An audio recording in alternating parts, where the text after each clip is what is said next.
Hello everyone, my name is Maggie. The artist I will be presenting on today is Jane Austen and her impact on the novel. Born on December 16, 1775, Austen was the seventh child of Cassandra and George Austen. Her parents were well-respected community members, and her father served as the Oxford-educated rector for a nearby Anglican parish. The family was close, and the children grew up in an environment that stressed learning and creative thinking. They were encouraged to read from their father's extensive library. They also authored and put on plays and charades. Austen and her sister Cassandra would attend boarding schools for formal education, but after a battle with typhus and financial constraints, they would leave schooling early. Following the illness, Austen began to write in bound notebooks. Parody novellas "Friendship" and "The History of England" unveiled her wit and dislike of sensibility, or romantic hysteria, a distinct perspective that would eventually characterize much of her later writing. These notebooks, encompassing the novels, as well as short stories, poems, and plays, are now referred to as Austen's juvenilia. Austen would work on her books throughout the majority of her adult life. She never married, but would help care for the family home, become an accomplished dancer at cotillions, and frequently read to her family, often from her own novels. Following the sudden death of her father in 1805, the family was thrust into financial straits, and it took several years for them to find a stable living condition with Austen's brother Edward. Now in her 30s, Austen started to anonymously publish her works. In the period spanning 1811 to 1816, she pseudonymously published Sense and Sensibility, Pride and Prejudice, a work she referred to as her darling child, which also received critical acclaim, Mansfield Park, and Emma. The publishing of these novels helped support the family. Austen became ill in 1816, but she continued to produce novels up until her death on July 17, 1817. Her novels Northanger Abbey and Persuasion would be published posthumously by her brother Henry, who also revealed that she was the author of her previous novels that were gaining attention. Several of her shorter and unfinished works would be published years later. There are several aspects to Austen's novels that change the norm. This is the first occurrence of slice-of-life novels and the use of social realism, as opposed to the grand adventures of previous works. The action of the novels all take place in the daily decisions and discussions of the characters. We also see a greater focus in Austen's novels with the psyche of the main characters and their personal thoughts and beliefs.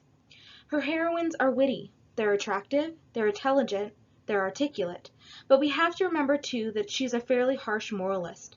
They may be witty and independent in certain ways, but she doesn't allow them to pursue individual courses of behavior, and she doesn't encourage passion, and she doesn't encourage rebellion.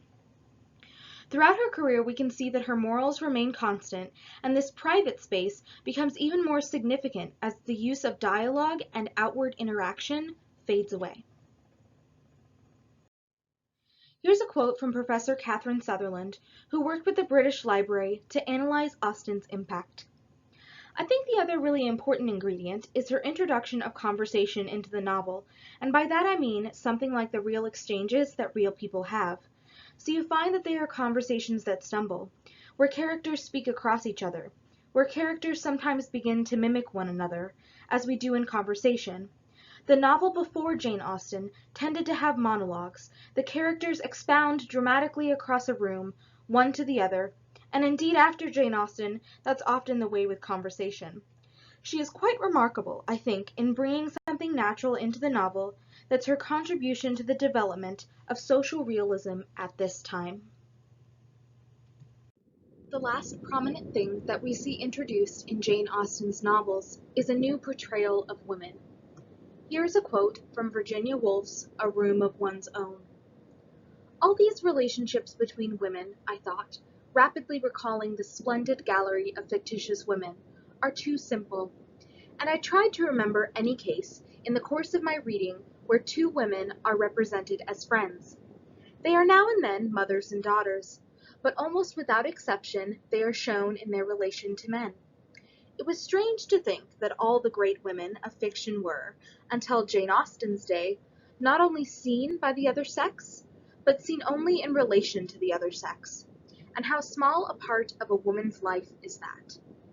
This quote was also the inspiration for what has become known as the Bechdel test. Alison Bechdel, famous cartoonist and author, came up with a very simple set of rules that are meant to highlight the lack of female representation in the arts. A work of art is to be tested with the following criteria. 1. Does the story have two women? 2. Are they named? 3. Do the two characters discuss something other than a man? Many profound and genre-altering works do not pass the Bechdel test. The Da Vinci Code, The Empire Strikes Back, Indiana Jones, The Lord of the Rings, The Grand Budapest Hotel, all incredible works of art, all fail for one reason or another. Austen's works are one of the only collectives that have been put to the reverse Bechdel test, asking about representation of men as the minority, where they marginally pass.